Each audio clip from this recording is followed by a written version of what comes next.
Ano ba mas maganda alagaan sisiw o RTL? Depende po ito sa inyong experience at sa budget, huwag masyadong maging overwhelmed. Lalo na kung marami kang budget, ang pinaka-importante sa lahat ay mag-gain ka muna ng kaalaman upang hindi masayang ang iyong pera at oras. Sa mga wala pang experience, maganda kung sisiw muna ang alagaan. At bumili lamang ng naaayon sa inyong budget. Sabi nga nila, start very small, saka ka na magpalaki kapag kaya muna, dahil ito ay work in progress. Bawat araw ay meron kang matutunan, huwag mo lang madaliin. Ang lahat dahil sa tamang panahon ay makakamtam mo rin ang iyong mga plano.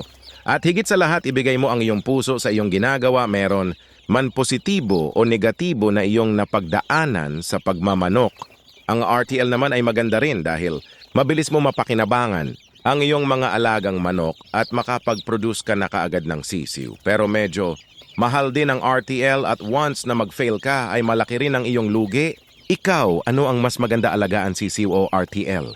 Salamat sa paglantaw, daghan salamat.